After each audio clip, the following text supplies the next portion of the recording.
아들이 결혼을 앞두고 있었습니다. 예비 며느리는 괜찮은 아이였습니다.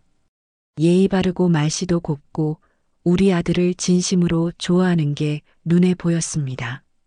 하지만 한 가지 문제가 있었습니다. 며느리 집안 형편이 넉넉하지 못했던 겁니다. 처음 양가가 만났을 때 며느리 부모님은 조심스러워 하셨습니다.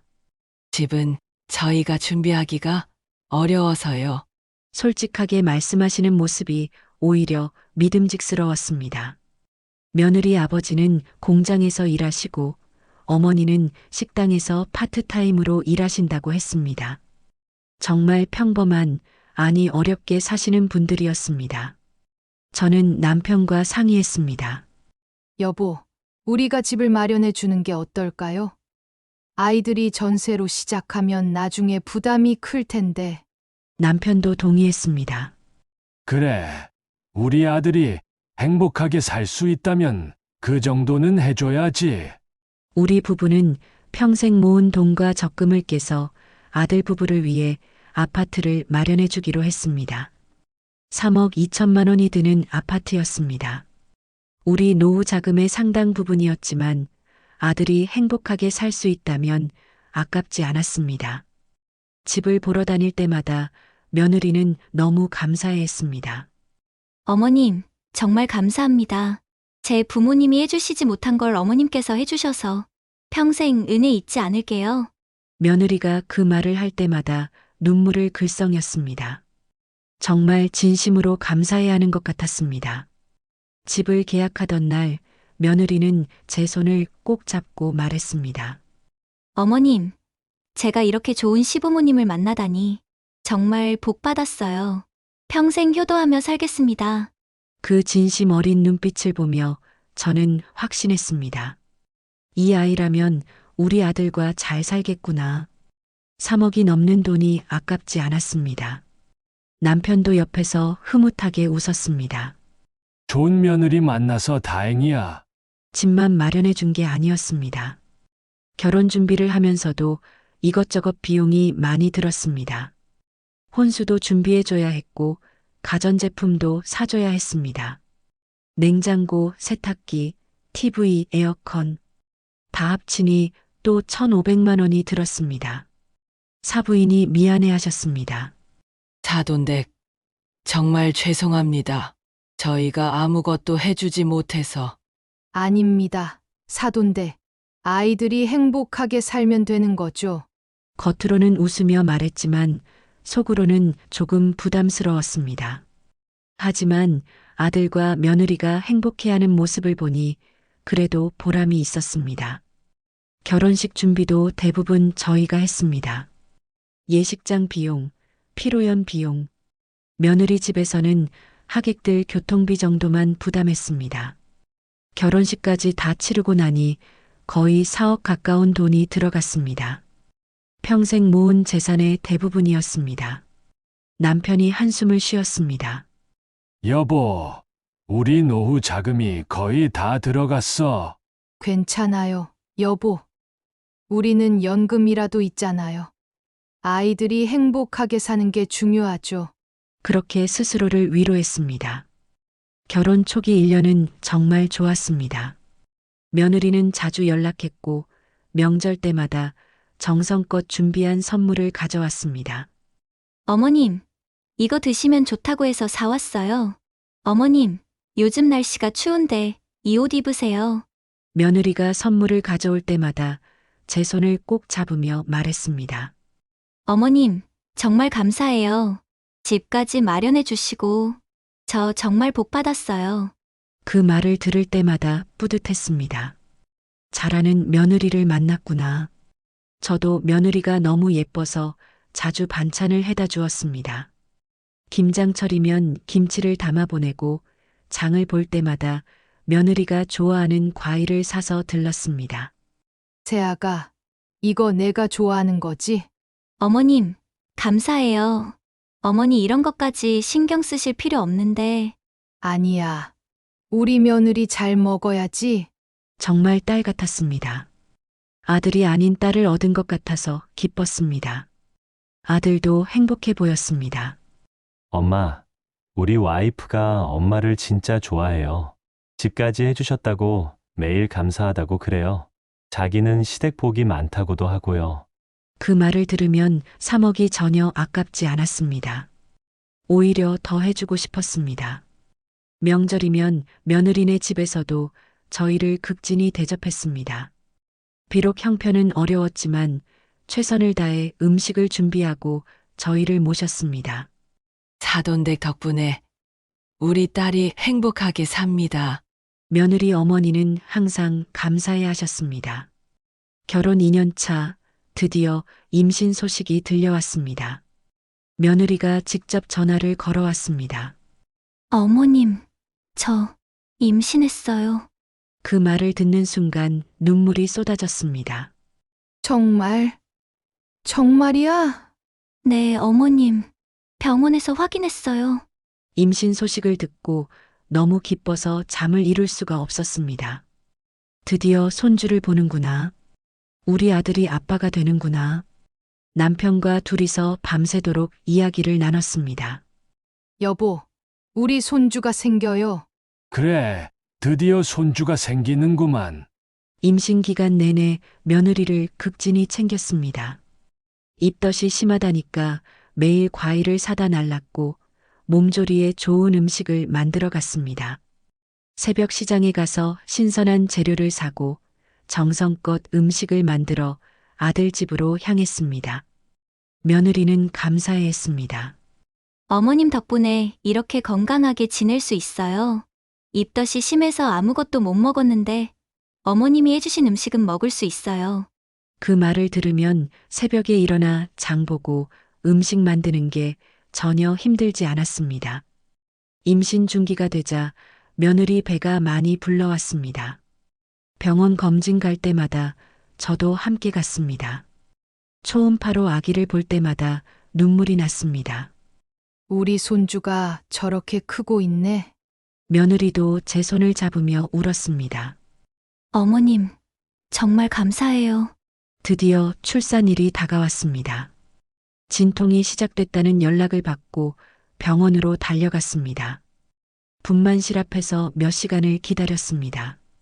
아들은 안절부절 못하고 저와 남편은 손을 꼭 잡고 기도했습니다. 으앙! 아기 울음소리가 들렸을 때 세상이 멈춘 것 같았습니다. 의사 선생님이 나오셨습니다. 축하합니다. 건강한 사내아이입니다. 그 말을 듣는 순간 눈물이 흘러내렸습니다. 아들은 울었고 남편도 울었고 저도 울었습니다. 잠시 후 아기를 안을 수 있었습니다. 작고 따뜻한 생명이 제 품에 안겨 있었습니다.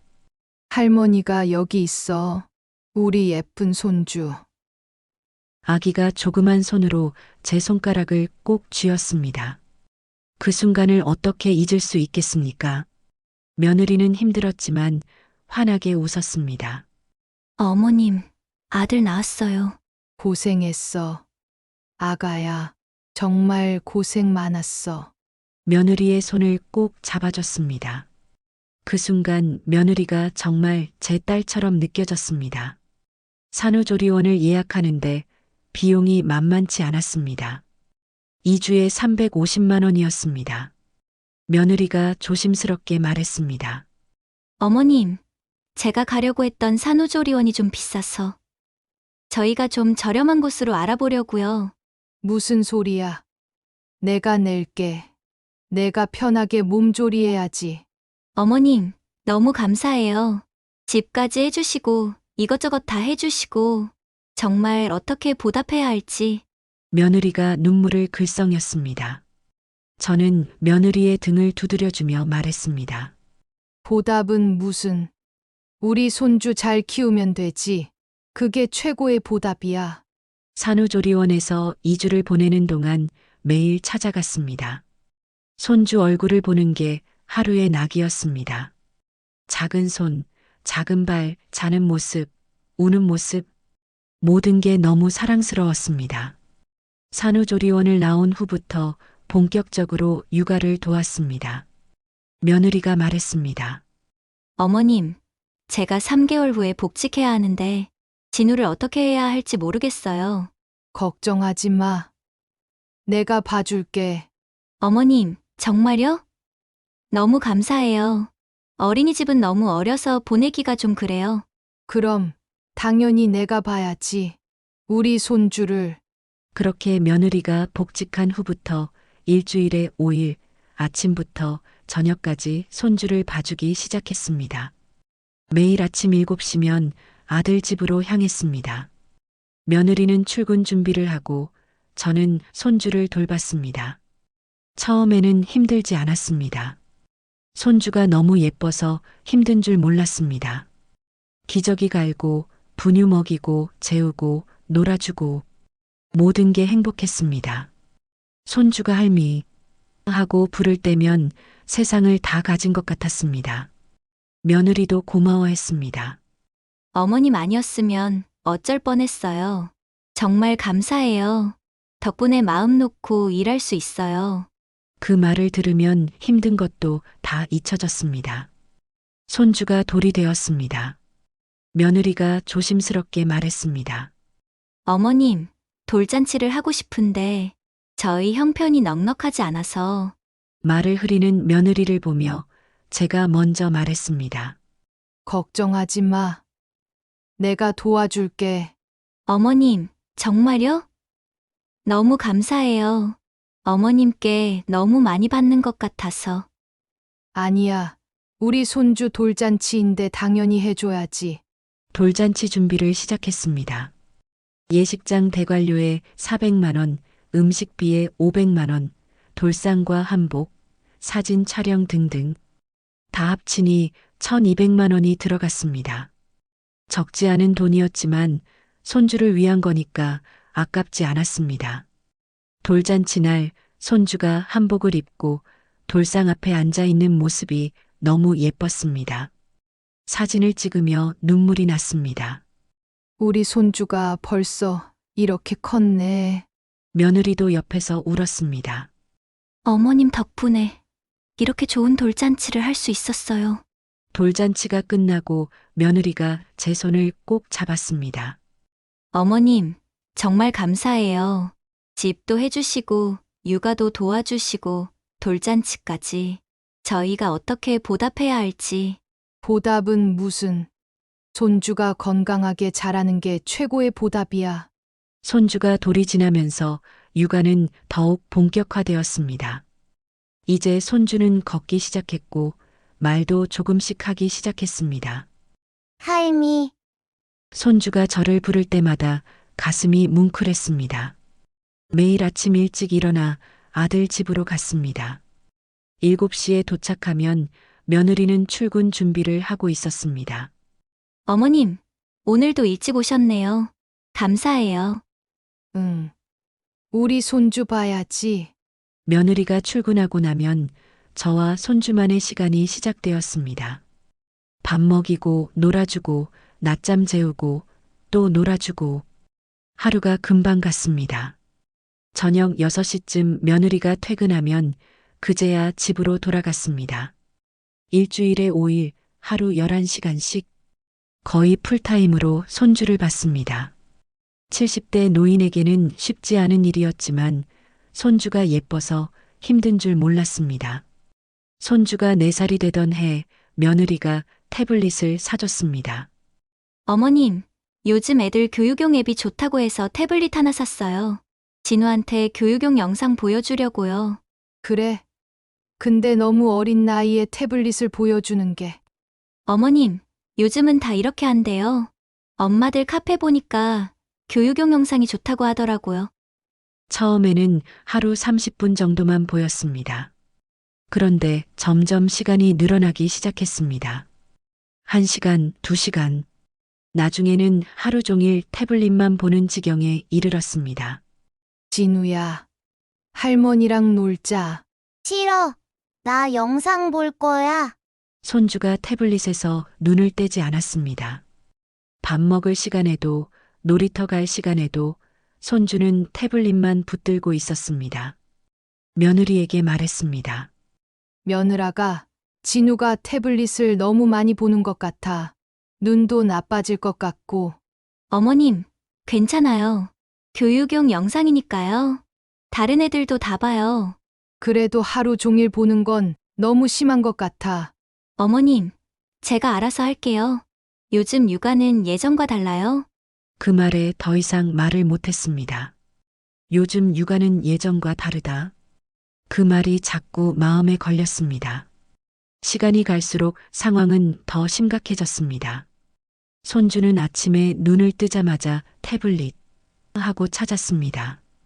태블릿이 없으면 울고 떼를 썼습니다.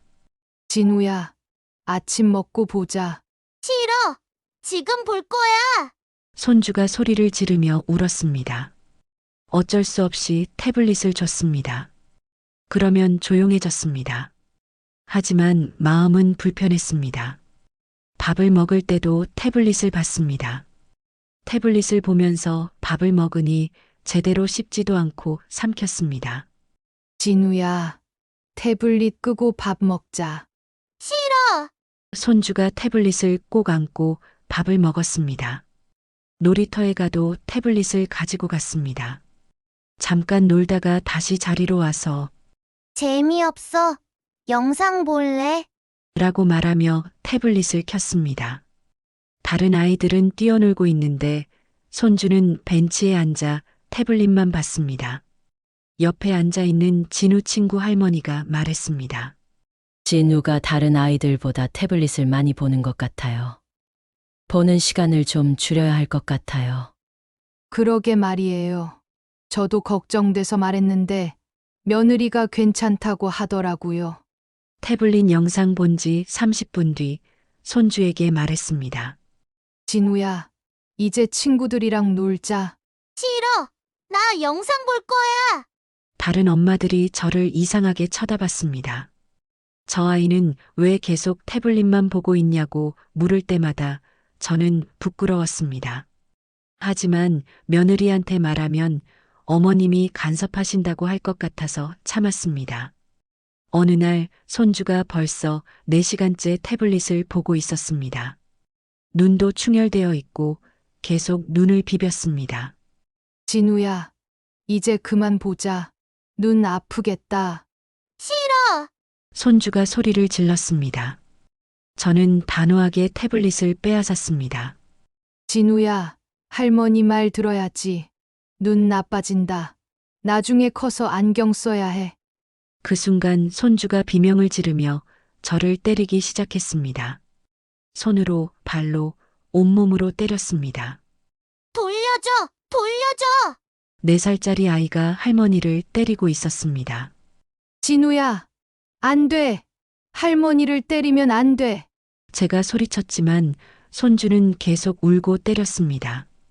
30분을 그렇게 울고 난 후에야 손주는 지쳐서 잠들었습니다. 며느리가 퇴근해서 들어왔을 때 저는 조용히 말했습니다. 며느라가 진우가 태블릿 중독이 심한 것 같아. 태블릿을 빼앗았더니 오늘 나를 때리더라. 이건 정말 심각한 문제야. 며느리의 반응은 충격적이었습니다. 어머님이 갑자기 태블릿을 빼앗으셨으니까. 그렇죠. 아이 입장도 생각해 주세요. 뭐, 아이 입장. 아이가 할머니를 때려도 되는 거야? 어머님이 먼저 아이 물건을 갑자기 빼앗으셨잖아요. 아이가 놀랐을 거예요. 물건을 빼앗은 게 문제가 아니라 4시간이나 태블릿을 봤다는 게 문제야. 어머님, 요즘 애들은 다 그래요. 너무 예민하게 반응하시는 거 아니에요? 그날 저는 할 말을 잃었습니다. 며느리가 이렇게까지 변할 줄은 몰랐습니다. 태블릿 중독과 함께 손주의 다른 문제 행동들도 나타나기 시작했습니다. 마음에 안 들면 소리를 지르고 밥을 먹다가 던지고 할머니를 때리는 일이 잦아졌습니다. 진우야, 밥 먹자. 싫어. 이거 맛없어. 손주가 숟가락을 집어 던졌습니다. 국그릇도 밀쳐서 국이 쏟아졌습니다. 진우야, 그러면 안 돼. 싫어. 할미 싫어. 손주가 제 다리를 걷어찼습니다. 4살 아이의 힘이지만 아팠습니다. 더 아픈 건 마음이었습니다. 며느리에게 전화했습니다. 아가야, 진우가 오늘도 밥을 던지고 나를 때렸어. 사람을 때리는 건 정말 고쳐야 해. 어머님, 아이가 자기 의사 표현을 확실히 하는 거예요. 좋은 거예요. 의사 표현. 밥을 던지고 할머니를 때리는 게 의사 표현이야? 어머님, 요즘 육아는 아이의 감정을 존중해야 한대요. 억지로 참게 하면 아이 자존감에 안 좋다고. 자존감? 예의도 없는 아이가 무슨 자존감이 있어? 어머님, 그런 식으로 말씀하시면 안 돼요. 제 아이를 예의 없다고 하시면 어떡해요? 며느리가 화를 냈습니다. 저는 더 이상 말을 할 수 없었습니다. 손주가 5살이 되면서 문제는 더욱 심각해졌습니다. 어린이집에서도 문제가 생겼습니다. 선생님이 전화를 걸어왔습니다. 진우 할머님, 안녕하세요. 어린이집 선생님입니다. 진우가 오늘 친구를 때렸어요. 그리고 선생님 말을 듣지 않고 수업에 집중하지 못해요. 며느리에게 말했습니다. 아가야, 어린이집 선생님한테 전화 왔어. 진우가 친구를 때렸대. 선생님 말도 안 듣고. 어머님, 그냥 애들끼리 놀다가 그런 거예요. 다 그래요. 아니야, 선생님이 진우 행동이 심각하다고 하셨어. 태블릿도 줄이고 예절 교육도 해야 한대. 어머님, 어린이집 선생님이 뭘 알아요? 제 아이 교육은 제가 알아서 할게요. 며느리가 소리를 질렀습니다. 그날 이후로 며느리와의 관계가 눈에 띄게 나빠지기 시작했습니다. 손주를 봐주러 가도 며느리는 차갑게 대했습니다. 어머님, 오늘은 안 오셔도 돼요. 그래도 내가 일하는데. 괜찮아요. 진우 아빠가 일찍 퇴근한대요. 진우 혼자 태블릿 보고 있으면 조용해요. 태블릿, 또 태블릿. 며느리는 손주를 태블릿으로 방치하고 있었습니다. 손주의 폭력은 점점 심해졌습니다. 어느 날은 화가 난다며 장난감을 던져 제 이마를 맞췄습니다. 이마가 찢어져 피가 났습니다. 진우야, 이게 뭐 하는 짓이야? 할미 싫어. 할미 저리 가. 손주가 소리를 지르며 또 장난감을 던졌습니다. 저는 피하면서 울었습니다. 5살 손주한테 맞아서 우는 70대 할머니라니. 병원에 가서 몇 반을 꿰매고 집에 돌아왔습니다. 남편이 이마를 보고 깜짝 놀랐습니다. 이마가 왜 이래? 무슨 일이야?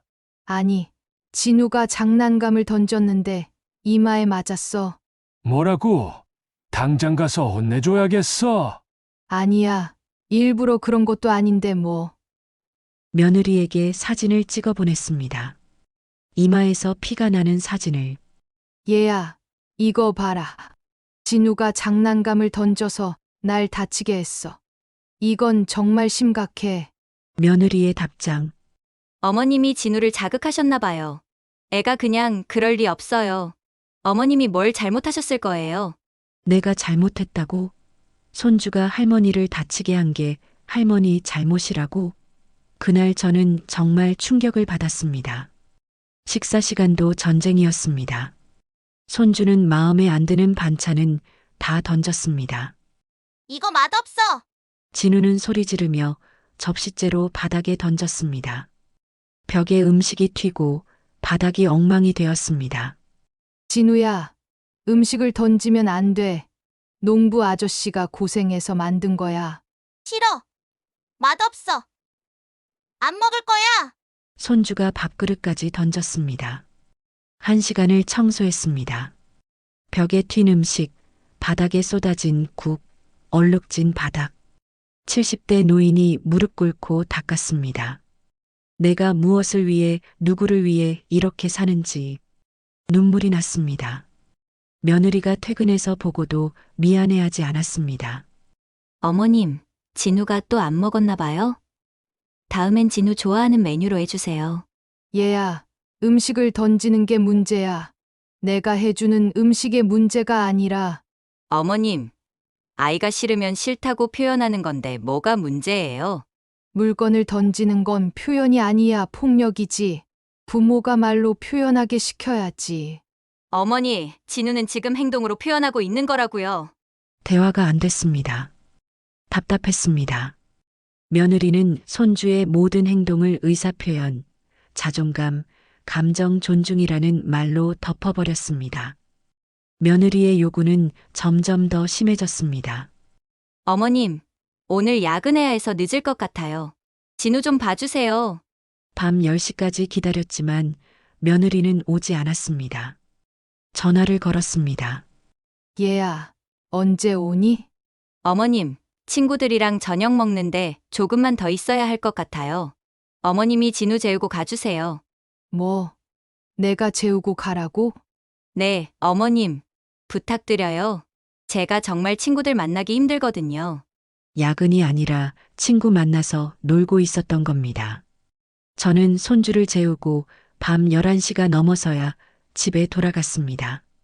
남편이 걱정스럽게 기다리고 있었습니다. 여보, 왜 이렇게 늦었어? 어디 아픈 데는 없어? 아니요. 며느리가 늦는다고 했어. 남편의 얼굴이 굳어졌습니다. 며느리는 당신을 뭘로 아는 거야? 태블릿 문제로 관계가 나빠진 와중에도 며느리의 요구는 계속되었습니다. 아니, 오히려 더 심해졌습니다. 어머님, 진우가 요즘 레고에 푹 빠졌어요. 근데 좀 비싸서. 혹시 어머님이 말끝을 흐리는 며느리, 얼마인데? 15만 원이요. 레고를 사줬습니다. 손주가 좋아한다는데 어떡해요. 일주일 후 또 전화가 왔습니다. 어머님, 진우가 친구 로봇 장난감을 갖고 싶어 해요. 20만 원인데 부러워하니 안 사줄 수도 없고. 로봇도 사줬습니다. 그 다음 주에는 자전거 50만 원, 그 다음엔 책상 80만 원, 옷 30만 원, 신발 20만 원. 끝이 없었습니다. 한 달에 평균 100만 원 이상을 손주 물건 사는데 쓰고 있었습니다. 남편이 걱정했습니다. 여보, 이러다가 우리 노후 자금 다 없어져. 며느리한테 좀 말을 해. 여보, 그래도 손주를 위한 건데. 손주를 위한 게 아니야. 며느리가 우리를 이용하는 거지. 며느리의 요구는 손주 물건에서 그치지 않았습니다. 어느 날 며느리가 한숨을 쉬며 말했습니다. 요즘 물가가 너무 올라서 월급으로는 생활하기가 빠듯해요. 그 말을 듣고 50만 원을 쥐어줬습니다. 이거 쓰렴. 어머님, 정말요. 감사해요. 며느리가 너무 좋아했습니다. 그 다음 달에도 비슷한 말이 나왔습니다. 아, 이번 달은 경조사비가 많이 나가서. 어머님, 혹시 또 50만 원을 줬습니다. 그 다음 달 어머님, 진우 어린이집비가 올랐어요. 한 달에 70만 원이나 해요. 어린이집비를 대주기 시작했습니다. 매달 70만 원씩 어머님, 전기세가 너무 많이 나왔어요. 또 돈을 줬습니다. 계산해 보니 한 달에 평균 200만 원 정도를 며느리에게 주고 있었습니다. 우리 연금이 250만 원인데 그중 200만 원을 우리는 50만 원으로 생활하고 있었습니다. 시간이 지나면서 며느리는 더 노골적으로 말하기 시작했습니다. 어머님, 명절에 입을 옷 좀 사주세요. 며느리 본인 옷을 사달라는 거였습니다. 어머님, 저희 차가 고장났어요. 수리비가 200만 원 나온대요. 차 수리비를 냈습니다. 어머님, 냉장고가 고장났어요. 새로 사야 할 것 같은데. 300만 원짜리 냉장고를 사줬습니다. 어머님, 갑자기 에어컨이 안 켜져요. 에어컨도 사줬습니다.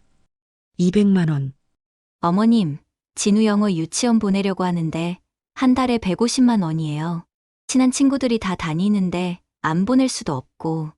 영어 유치원비까지 대주기 시작했습니다. 이제는 며느리가 먼저 전화를 걸어 요구했습니다.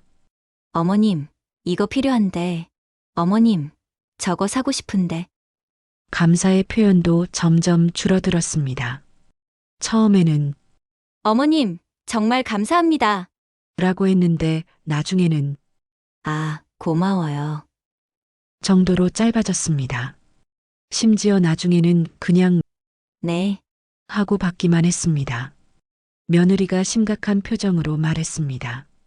어머님, 저희가 차를 바꾸려고 해요. 지금 차가 10년 됐거든요. 2천만 원 정도 지원해 주실 수 있으세요? 2천만 원. 정말 큰 돈이었습니다. 얘야, 그건 좀. 어머님, 손주 안전을 위해서예요. 낡은 차는 사고 나면 위험하잖아요. 진우 생각하면 손주 안전을 핑계로 대니 거절하기 어려웠습니다. 그래도 2천만 원은 너무 큰 돈이야. 어머님, 그럼 1,500만 원만이라도. 결국 1,500만 원을 줬습니다. 남편이 화를 냈습니다. 당신 미쳤어. 1,500만 원을? 우리 노후 자금이 얼마나 남았는데. 여보, 그래도 손주 안전이. 손주 안전은 무슨 며느리가 당신을 호구로 보는 거야. 남편 말이 맞았습니다. 며느리는 저를 호구로 보고 있었습니다. 계산해 봤습니다. 손주가 태어난 후 5년 동안 쓴 돈, 신혼집 3억 2천만 원, 혼수 및 가전 1,500만 원, 결혼식 800만 원, 산후조리원 350만 원, 돌잔치 1,200만 원, 육아 물품 및 선물 약 2,500만 원, 생활비 지원 5년 동안 매달 평균 150만 원을 합하니 9천만 원, 차 관련 1,700만 원, 가전제품 800만 원, 어린이집 및 유치원비 약 2천만 원, 기타 약 1,000만 원, 총액 약 5억 850만 원, 5억이 넘는 돈, 우리 평생 모은 재산의 거의 전부였습니다. 이제 남은 건 1억 정도. 그것도 매달 200만 원씩 주니까 금방 바닥날 것 같았습니다. 남편과 저는 매달 50만 원으로 생활했습니다. 외식은커녕 고기도 사 먹기 힘들었습니다. 병원비도 아껴야 했습니다. 친구들 경조사도 가기 어려웠습니다. 여보, 우리가 이렇게 하는 게 맞는 거야. 평생 모은 돈을 다 며느리한테 주고. 남편이 한숨을 쉬었습니다. 미안해요, 여보. 제가 며느리한테 제대로 말을 못했어. 당신 잘못이 아니야. 며느리가 너무 뻔뻔한 거지. 가장 충격적이었던 날은 며느리 친구들이 놀러 온 날이었습니다. 저는 부엌에서 과일을 깎고 있었습니다. 거실에서 며느리와 친구들이 수다를 떨고 있었습니다. 언니, 시어머니가 집도 사주고 육아도 도와주고 완전 럭키비키잖아. 며느리 친구가 말했습니다. 뭐 해주시는 건 좋은데 요즘엔 육아 방식이 너무 달라서 좀 답답해. 옛날 방식으로만 하려고 하시니까. 그리고 집 청소도 좀 더 깨끗하게 해주셨으면 좋겠는데 구석구석은 잘 안 하시더라고. 그래도 공짜로 봐주시잖아. 집도 해주신 거 아니야? 집은 해줬는데 3억밖에 안 해.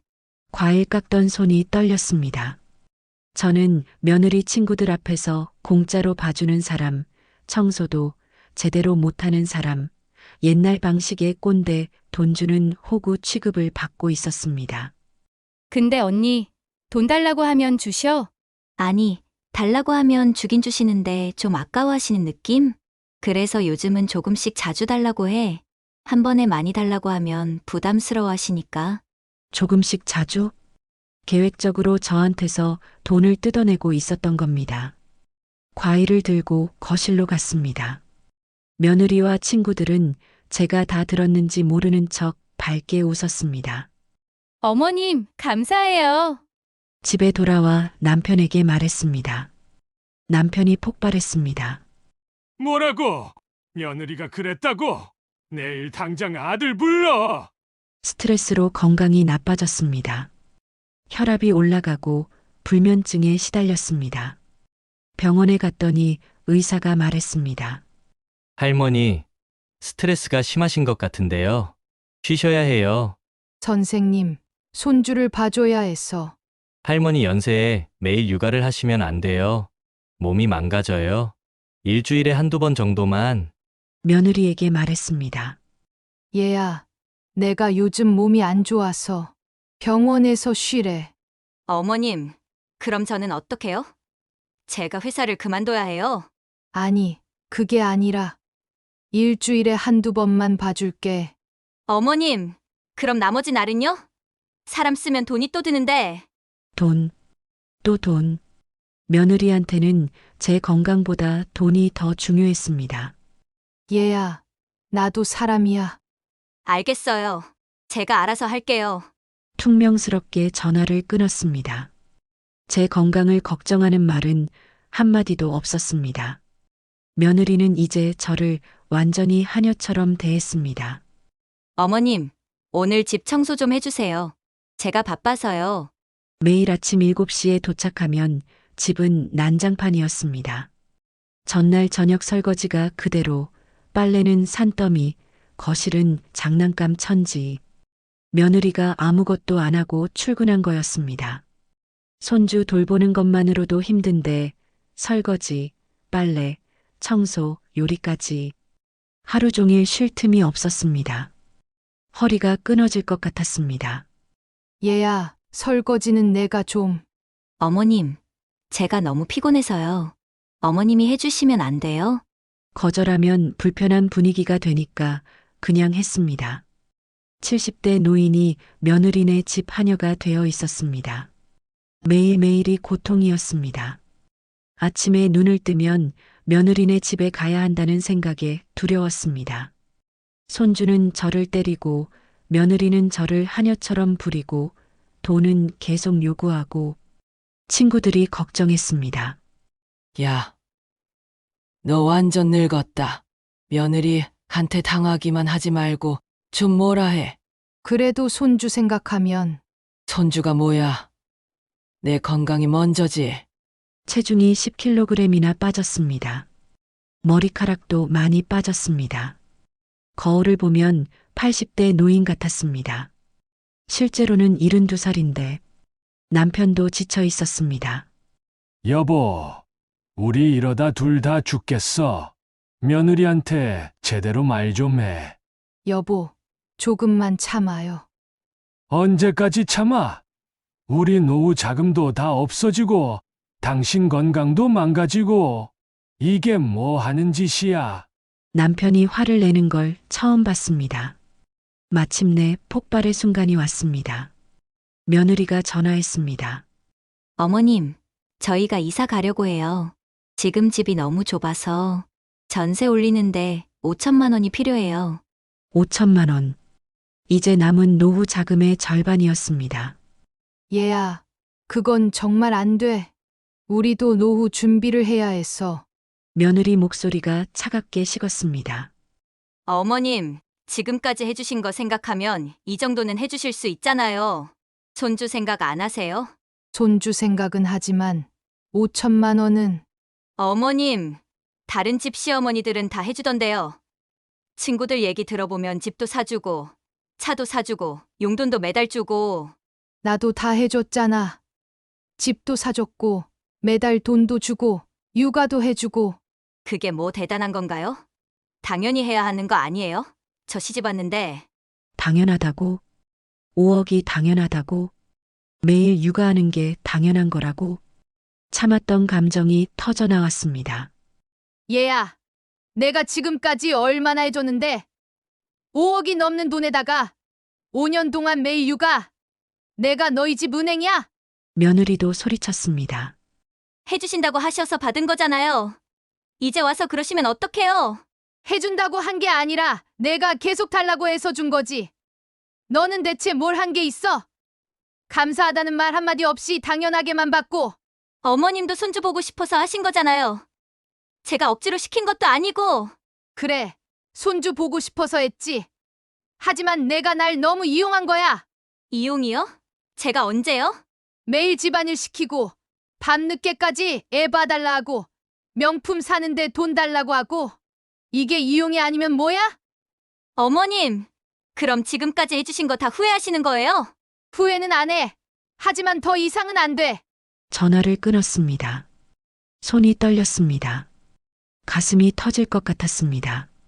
남편이 옆에서 제 손을 잡아줬습니다. 잘했어.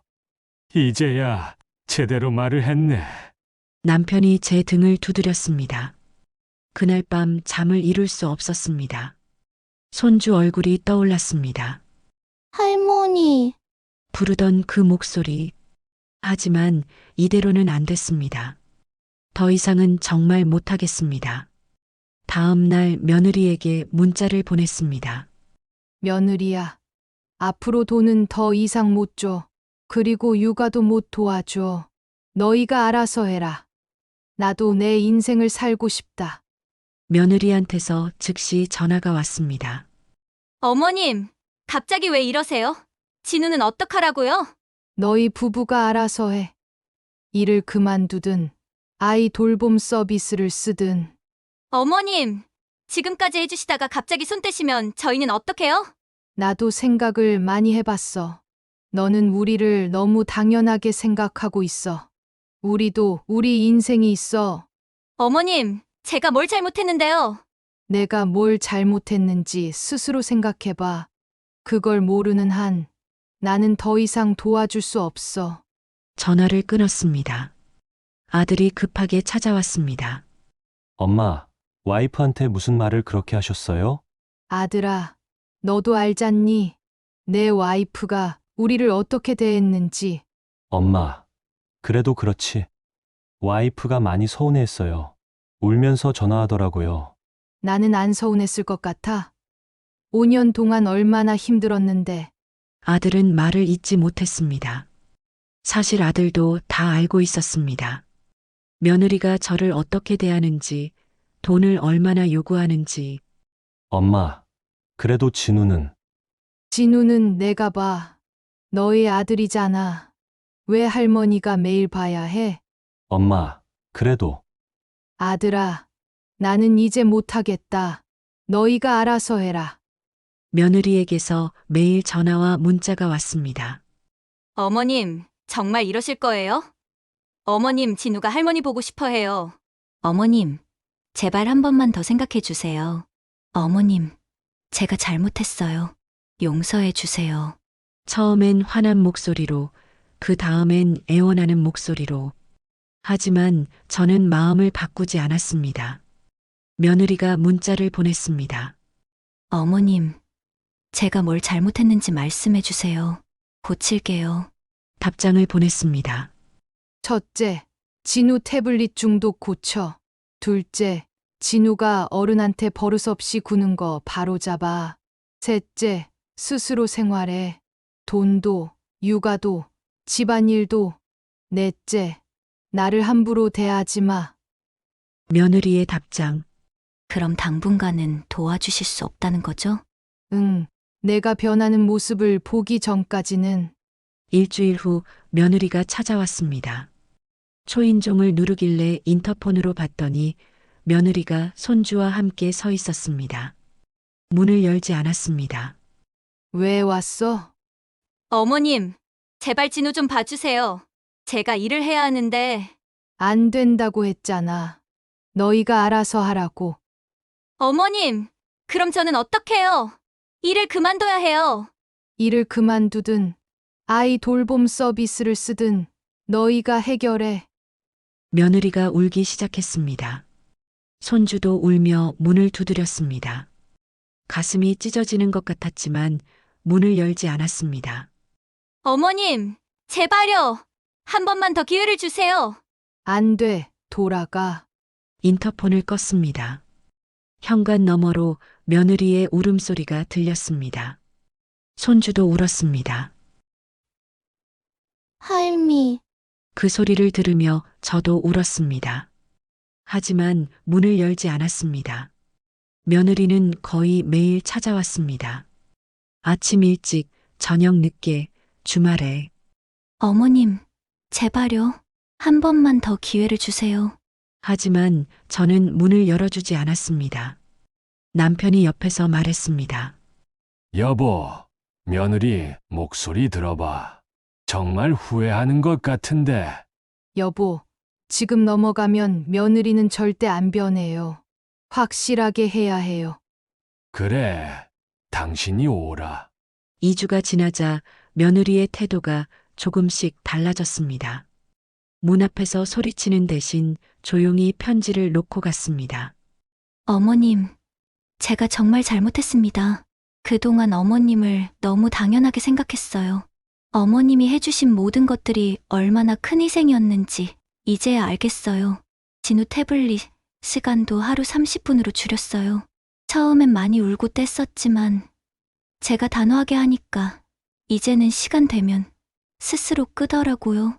그리고 어른한테 버릇없이 구는 것도 매번 혼내고 있어요. 돈도 더 이상 안 달라고 할게요. 저희가 벌어서 쓸게요. 어머님, 제발 한 번만 봐주세요. 편지를 읽으며 마음이 조금 흔들렸습니다. 하지만 아직은 아니었습니다. 말로만 하는 건 쉽습니다. 진짜 변했는지 확인해야 했습니다. 한 달이 지났습니다. 며느리는 여전히 일주일에 한두 번씩 찾아왔습니다. 하지만 이전처럼 떼쓰거나 울지 않았습니다. 그저 조용히 문 앞에 반찬을 놓고 갔습니다. 어머님이 좋아하시는 나물 반찬 만들었어요. 맛있게 드세요. 어머님, 날씨가 추운데 몸 조심하세요. 어머님, 진우가 그린 그림이에요. 할머니 보고 싶다고 그렸어요. 손주가 그린 그림. 할머니와 손주가 손잡고 있는 그림이었습니다. 그림 밑에 삐뚤삐뚤한 글씨로 할머니 사랑해요. 보고 싶어요. 눈물이 났습니다. 하지만 참았습니다. 아직은 안 됩니다. 아들이 전화했습니다. 엄마, 와이프가 정말 많이 변했어요. 진우도 많이 달라졌고요. 정말? 정말이에요. 태블릿 보는 시간도 잘 지키고, 진우한테도 예의범절 가르치고, 음식도 던지지 않고, 저한테도 예전처럼 잘해줘요. 그리고 자기가 얼마나 큰 잘못을 했는지 매일 얘기해요. 그래? 네, 엄마. 와이프가 어제 울면서 그러더라고요. 자기가 시어머니를 호구로 봤다고, 정말 죄송하다고. 아들의 말에 마음이 조금 풀렸습니다. 하지만 직접 확인하고 싶었습니다. 2달이 지났습니다. 며느리가 또 찾아왔습니다. 이번에는 달랐습니다. 문을 열자 며느리가 무릎을 꿇었습니다. 어머님, 정말 죄송합니다. 손주도 옆에서 따라 무릎을 꿇었습니다. 할머니, 미안해요. 그만 일어나라. 어머님, 제가 정말 잘못했어요. 어머님을 사람이 아니라 그냥 편하게 이용할 수 있는 누군가로 생각했어요. 정말 죄송해요. 며느리가 울었습니다. 진심 어린 눈물이었습니다. 어머님, 2달 동안 어머님 없이 지내면서 너무 힘들었어요. 그제야 어머님이 얼마나 많은 걸 해주셨는지 알았어요. 며느리가 계속 말했습니다. 일하고 와서 진우 챙기고 집안일하고 너무 힘들더라고요. 어머님은 이걸 5년 동안 하셨는데 저는 겨우 2달도 못 버티겠더라고요. 그리고 어머님이 주신 돈도 다 계산해 봤어요. 5억이 넘더라고요. 제가 미쳤었나 봐요. 어떻게 그렇게 당연하게 받을 수 있었을까요? 진우도 많이 변했어요. 태블릿 없이도 잘 놀고 저한테도 예의 바르게 대하고 어머님 말씀이 다 맞았어요. 며느리가 계속 울었습니다. 어머님, 제가 정말 철이 없었어요. 시어머니를 호구로 봤어요. 제발 용서해 주세요. 저는 며느리를 일으켰습니다. 얘야, 일어나. 어머님, 내가 진심으로 반성하는 걸 알겠어. 며느리가 제 손을 꼭 잡았습니다. 어머님, 앞으로 절대 그러지 않을게요. 어머님을 존중하고 함부로 대하지 않을게요. 돈도 더 이상 요구하지 않을게요. 육아도? 제가 할게요. 어머님께 맡기지 않을게요. 물론 어머님이 손주 보고 싶으실 때는 언제든지 오세요. 하지만 제가 어머님께 의존하지 않을게요. 며느리의 눈빛이 달랐습니다. 진심이 느껴졌습니다. 그럼 내가 조건을 하나 더 붙일게. 네, 어머님. 앞으로는 큰일 있을 때만 만나자. 명절, 생일, 특별한 날. 그때만. 며느리가 놀란 표정을 지었습니다. 어머님, 그럼 평소에는 너희끼리 살아. 나도 내 인생을 살고 싶어. 매일 너희 집에 가서 일하는 건 이제 못해. 며느리가 고개를 숙였습니다. 알겠습니다, 어머님. 어머님 말씀대로 하겠습니다. 제가 스스로 할게요. 그리고 돈은? 더 이상 요구하지 않겠습니다. 저희가 벌어서 쓸게요. 진우 교육은? 제대로 가르칠게요. 태블릿 중독도 고치고 예의 범절도 가르칠게요. 며느리가 다시 고개를 숙였습니다. 어머님, 정말 감사합니다. 한 번 더 기회를 주셔서 실망시키지 않을게요. 그 후로 석 달이 지나 추석이 되었습니다. 며느리네 가족이 찾아왔습니다. 며느리는 정성껏 음식을 준비해 왔습니다. 어머님, 제가 직접 만들었어요. 어머님이 좋아하시는 음식들이에요. 전보다 훨씬 정성스러웠습니다. 손주도 달라져 있었습니다. 할머니, 안녕하세요. 공손하게 인사했습니다. 예전처럼 소리 지르거나 때리지 않았습니다. 진우야, 많이 컸네. 네, 할머니, 저 이제 태블릿 하루에 30분만 봐요. 그리고 책도 많이 읽어요. 자랑스럽게 말하는 손주가 기특했습니다. 정말 많이 변했습니다. 식사 내내 며느리는 조심스러웠습니다. 저를 함부로 대하지 않았고 뭐 하나 시키지도 않았습니다. 설거지도 며느리 혼자 했습니다. 얘야, 내가 도와줄까? 아니에요, 어머님. 앉아 계세요. 제가 할게요. 어머님은 편하게 진우랑 놀아주세요. 정말 달라진 모습이었습니다. 예전에는 저 혼자 다 치우게 했는데 며느리가 조용히 말했습니다. 어머님, 요즘 제 친구들한테 얘기해요. 시어머니를 함부로 대하면 안 된다고. 해주시는 게 당연한 게 아니라고. 그래? 네, 친구들 중에 저처럼 시댁에 의존하는 애들이 많거든요. 그럴 때마다 제가 말려요. 나중에 후회한다고. 며느리가 진지하게 말했습니다. 전 정말 운이 좋았어요. 어머님이 확실하게 선을 그어주셔서. 만약 어머님이 계속 참고해 주셨으면 저는 계속 어머님을 이용했을 거예요. 그리고 나중에 더 큰 문제가 생겼을 거예요. 어머님이 단호하게 대처해 주셔서 제가 정신을 차릴 수 있었어요. 이제는 제가 스스로 할 수 있는 엄마가 됐어요. 정말 감사해요. 며느리의 말에 눈물이 났습니다. 그때의 선택이 옳았구나. 며느리가 통장을 건넸습니다. 어머님, 이거 받아주세요. 통장을 열어보니 1,000만 원이 들어 있었습니다. 아가야, 이게 어머님, 제가 1년 동안 모았어요.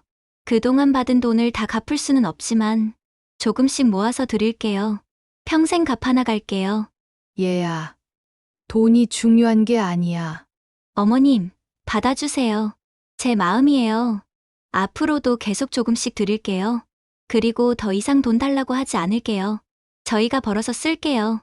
며느리의 눈빛이 진지했습니다. 정말 변한 것 같았습니다. 손주도 정말 많이 변했습니다.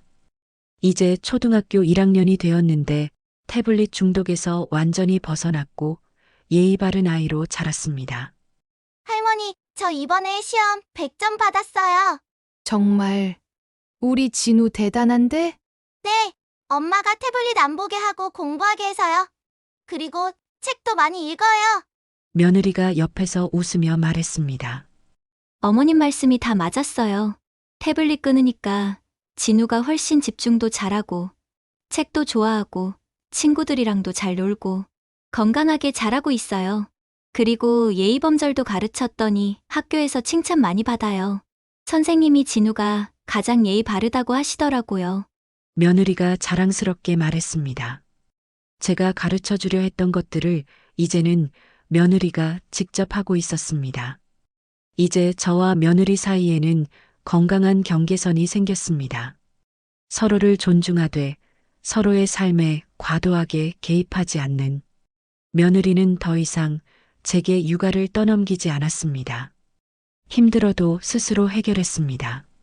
정말 필요할 때만 조심스럽게 도움을 청했고 도와주면 진심으로 감사해 했습니다. 어머님, 다음 주에 진우 발표회가 있는데 혹시 시간 되시면 오실 수 있으세요? 그럼 당연히 가야지. 어머님, 감사해요. 진우가 너무 좋아할 거예요. 예전처럼 와주세요가 아니라 오실 수 있으세요? 로 물어봤습니다. 제 의사를 존중하는 태도였습니다. 저도 며느리의 육아에 간섭하지 않았습니다. 조언을 구하면 해주되 강요하지 않았습니다. 서로의 삶을 살면서 특별한 날에만 만나니 오히려 만날 때마다 더 반갑고 소중했습니다. 며느리는 정말 독립적으로 변했습니다. 일하면서도 손주를 잘 키웠고 집안일도 스스로 했습니다. 어머님, 요즘 제가 시간 관리를 배웠어요. 효율적으로 하니까 다 할 수 있더라고요. 며느리가 뿌듯하게 말했습니다. 힘들지 않아. 조금 힘들긴 해요. 하지만 제가 해야 할 일이잖아요. 어머님께 의존하면 안 되죠. 그리고 힘들어도 보람 있어요. 제가 직접 애 키우고 집 꾸미고 그러니까 더 애착이 가요. 며느리가 씩씩하게 웃었습니다. 예전에 투정 부리던 며느리가 아니었습니다. 이제는 진짜 어른이 진짜 엄마가 되어 있었습니다. 남편과 저는 이제 우리만의 시간을 가질 수 있게 되었습니다. 매일 며느리네 집에 가느라 바빴던 예전과 달리 이제는 여행도 가고 친구들도 만나고 취미 생활도 할 수 있었습니다.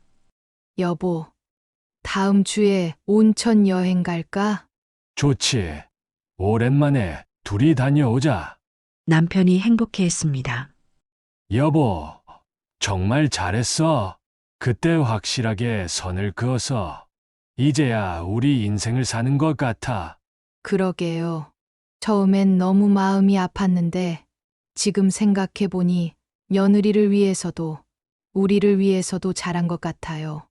친구들과도 자주 만났습니다. 야, 너 요즘 얼굴 완전 좋아졌다. 며느리랑 잘 지내나 봐. 응. 이제는 건강한 관계가 됐어. 서로 존중하면서 지내. 부럽다. 나도 우리 며느리한테 좀 배워야 하나.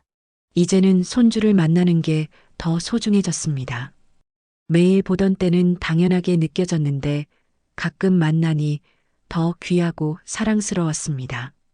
할머니, 저 할머니 보고 싶었어요. 손주가 제게 안겼습니다. 할머니도 진우 보고 싶었어. 함께 공원을 산책하고 맛있는 거 먹고 이야기하고 짧은 시간이지만 더 진하게 느껴졌습니다. 예전에는 매일 봐도 태블릿만 보던 손주였는데 이제는 가끔 만나도 할머니와의 시간을 소중히 여기는 손주가 되어 있었습니다. 할머니, 우리 오늘 뭐 할까요? 진우야, 뭐 하고 싶어? 할머니랑 산책하고 아이스크림 먹고 책 읽고 싶어요. 태블릿이 아니라 할머니와의 시간을 원하는 손주. 정말 많이 변했습니다. 어느 날 며느리가 편지를 보냈습니다. 어머님께. 그때 어머님이 확실하게 안 된다고 말씀하셨을 때 정말 충격이었어요. 세상이 무너지는 것 같았어요. 하지만 지금 생각해보니 그게 저를 살린 거였어요. 어머님이 계속 참고 받아주셨다면 저는 평생 철없는 며느리로 못난 엄마로 살았을 거예요. 어머님이 용기 내서 선을 그어주셨기에 저는 변할 수 있었어요. 2달 동안 어머님 없이 지내면서 정말 많이 깨달았어요. 일하고 와서 애 돌보고 집안일하고 너무 힘들더라고요. 어머님이 5년 동안 이걸 하셨는데 저는 겨우 2달도 못 버티겠더라고요. 그제야 알았어요. 어머님이 얼마나 큰 희생을 하셨는지. 5억이 넘는 돈도 매일 11시간씩 육아도 모든 집안일도 다 당연한 게 아니었는데 저는 너무 당연하게 받았어요. 정말 죄송해요, 어머님. 그리고 정말 감사해요. 저를 포기하지 않고 하지만 잘못된 건 확실하게 바로잡아 주셔서 이제 저는 당당한 엄마가 됐어요. 혼자서도 애 키우고 집안일하고 다 할 수 있어요. 힘들지만 보람 있어요. 제 손으로 제 삶을 꾸려가는 게 이렇게 뿌듯한 건지 처음 알았어요. 진우도 정말 많이 변했어요. 태블릿 중독에서 벗어나고 예의 바르고 공부도 잘하고 어머님이 가르쳐 주시려 했던 대로 키우고 있어요. 앞으로도 잘하는 며느리가 되겠습니다. 더 이상 돈 요구하지 않고 육아 떠넘기지 않고 어머님을 함부로 대하지 않겠습니다. 어머님, 사랑합니다. 그리고 존경합니다. 며느리 올림. 편지를 읽으며 눈물이 났습니다. 힘들었지만 옳은 선택을 했구나. 어느 날 손주가 학교에서 쓴 장문을 보여줬습니다. 제목은 우리 할머니였습니다. 우리 할머니는 저를 많이 사랑하세요. 예전에는 매일 만났지만 이제는 가끔 만나요. 하지만 가끔 만나는 게 더 좋아요. 만날 때마다 더 특별하고 행복하거든요. 엄마가 그러는데 할머니가 저와 엄마를 많이 가르쳐 주셨대요. 엄마는 예전에 할머니한테 잘못했대요. 할머니를 힘들게 했대요. 하지만 할머니가 확실하게 말씀해 주셔서 엄마가 변할 수 있었대요. 그래서 저도 예의 바른 아이가 됐대요. 태블릿도 조금만 보고 어른한테 인사 잘하고 밥도 잘 먹고 할머니 감사해요. 할머니가 엄마를 바로잡아 주셔서 저도 좋은 아이가 될 수 있었어요. 할머니 사랑해요. 장문을 읽으며 울었습니다. 손주가 이렇게 생각하고 있었구나. 제 선택이 3대에 걸쳐 좋은 영향을 미쳤구나. 며느리의 변화를 본 주변 사람들도 변하기 시작했습니다. 며느리 친구들이 저를 찾아왔습니다. 어머님, 진우 엄마한테서 어머님 얘기 많이 들었어요? 어떻게 친구를 그렇게 바꾸셨어요? 특별한 게 없어요. 그냥 선을 확실히 그은 거죠. 잘못된 건 잘못됐다고 말하고 안 되는 건 안 된다고 단호하게 말한 거예요. 그게 쉽지 않잖아요. 손주 생각하면. 그래서 더 해야 해요. 진짜 손주를 사랑한다면, 손주가 바르게 자라기를 바란다면 잘못된 육아를 그대로 둬서는 안 돼요. 그리고 며느리를 진짜 아낀다면 며느리가 철없는 사람으로 살게 내버려 둬서는 안 돼요. 며느리 친구들이 고개를 끄덕였습니다. 저희도 용기를 내야겠어요. 시어머니를 너무 당연하게 생각했던 것 같아요. 며느리가 옆에서 말했습니다. 맞아. 나처럼 후회하지 마.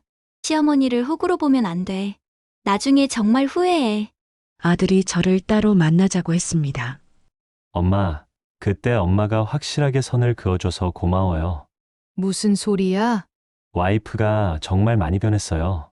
예전에는 엄마한테 의존하고 돈도 계속 요구하고 애 키우는 것도 다 떠넘기고 저도 그게 잘못된 건 알았는데 말을 못했어요. 제 와이프니까. 아들이 미안한 표정을 지었습니다. 엄마가 단호하게 대처해 주셔서 와이프가 정신을 차렸어요. 이제는 우리 부부가 스스로 살아가는 법을 배웠어요. 와이프도 자랑스러운 엄마가 됐고 진우도 바르게 자라고 있어요.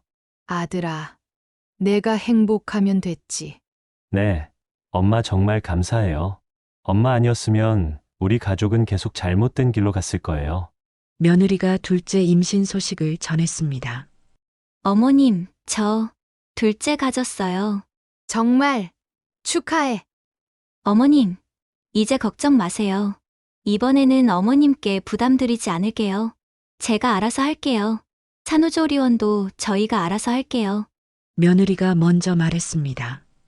제가 걱정할까봐 미리 말해준 것이었습니다. 얘야, 정말 필요하면 말해. 내가 도와줄 수 있는 건 도와줄게. 감사해요. 정말 힘들 때만, 진짜 도움이 필요할 때만 조심스럽게 부탁드릴게요. 그리고 항상 감사하는 마음으로. 며느리의 눈빛이 맑았습니다. 진심이었습니다. 시간이 흘러 명절이 되었습니다. 온 가족이 모였습니다. 며느리는 배가 많이 불렀지만 정성껏 음식을 준비했습니다. 어머님, 제가 힘들어도 준비하고 싶었어요. 어머님을 위해서요. 며느리야, 몸 상하겠다. 내가 도와줄게. 괜찮아요, 어머님. 저 혼자 할 수 있어요. 어머님은 편하게 쉬세요. 식사 내내 분위기가 따뜻했습니다. 손주는 예의 바르게 인사하고 며느리는 저를 극진히 대하고 아들은 행복해 보였습니다. 식사 후 며느리가 모두 앞에서 말했습니다. 가족 여러분, 오늘 제가 말씀드리고 싶은 게 있어요. 며느리가 제 앞에 앉았습니다. 어머님, 그동안 정말 감사했어요. 저는 예전에 정말 못난 며느리였어요. 시댁을 흙으로 받고 어머님을 하늘처럼 부렸어요. 며느리의 목소리가 떨렸습니다. 하지만 어머님이 확실하게 선을 그어주셔서 제가 정신을 차릴 수 있었어요. 어머님이 안 된다고 말씀하지 않으셨으면 저는 평생 철없는 사람으로 살았을 거예요. 어머님, 정말 감사해요. 저를 포기하지 않고, 하지만 잘못된 건 바로잡아 주셔서 덕분에 저는 진짜 어른이 되었고 좋은 엄마가 될 수 있었어요. 그리고 진우도 바르게 자랄 수 있었어요. 며느리가 눈물을 흘렸습니다. 저도 눈물이 났습니다. 손주도 울었고 아들도 눈시울을 붉혔습니다. 남편이 제 손을 꼭 잡아줬습니다. 어머님, 앞으로도 잘하는 며느리가 되겠습니다. 평생 존경하고 사랑하겠습니다. 며느리가 다시 절을 했습니다. 그날 밤 남편과 둘이 이야기를 나눴습니다. 여보, 정말 잘했어. 그러게요. 힘들었지만 옳은 선택이었어요. 며느리도 변하고, 손주도 바르게 자라고, 우리도 우리 인생을 살고, 모두가 행복해졌어. 그래요. 진짜 사랑은 때로는 단호함이 필요하다는 걸 배웠어요. 지금 며느리는 주변 사람들에게 조언을 합니다. 시댁을 당연하게 생각하지 마. 해주시는 모든 게 희생이야. 돈 요구하지 말고 육아도 내가 해. 시어머니는 내 편의를 위한 사람이 아니야. 그리고 시어머니들에게도 조언합니다. 잘못된 건 바로잡아 주세요. 며느리가 선을 넘으면 확실하게 말씀하세요. 그게 진짜 며느리를 사랑하는 거예요. 계속 참고 받아주는 건 사랑이 아니라 방치예요. 며느리의 경험이 많은 사람들에게 교훈이 되고 있습니다. 이제 저는 확신합니다. 시댁을 호구로 보는 며느리에게는 단호함이 필요하다는 것을. 무조건적인 희생은 며느리를 변화시키지 못합니다. 오히려 며느리를 망칩니다. 진짜 사랑은 때로는 안 된다고 말할 수 있는 용기입니다. 그 용기가 결국 모두를 행복하게 만듭니다. 손주가 중학생이 되었습니다. 며느리는 여전히 변화된 모습을 유지하고 있습니다. 둘째도 건강하게 잘 키우고 있습니다. 어느 날 며느리가 말했습니다. 어머님, 제가 책을 쓰려고 해요. 책, 네. 시어머니께 감사합니다라는 제목으로 제 경험을 담아서요. 며느리한테 당하고만 있는 시어머니들에게 도움이 되었으면 해서요. 좋은 생각이구나. 어머님이 주인공이에요. 어머님의 용기가 저를, 진우를, 우리 가족을 구했으니까요. 며느리가 제 손을 잡았습니다. 어머님, 정말 감사해요. 평생 잊지 않을게요. 저는 며느리를 안아줬습니다. 며느리야, 나도 고마워. 내가 변화할 용기를 내줘서. 그날 밤 창가에 앉아 하늘을 바라봤습니다. 별이 반짝이고 있었습니다. 힘든 시간이었지만 모두가 성장했습니다. 며느리는 철없는 며느리에서 성숙한 엄마가 되었고, 손주는 문제아이에서 바른 아이가 되었고, 저는 참기만 하던 시어머니에서 단호할 줄 아는 어른이 되었습니다. 진짜 사랑은 무조건 받아주는 게 아닙니다. 때로는 단호하게 안 된다고 말하는 것, 그것이 진짜 사랑입니다. 여러분도 용기 내어 말해보세요. 작은 단호함이 상대방에게 큰 사랑으로 전해질 거예요. 오늘 이야기는 여기까지입니다. 들어주셔서 감사합니다.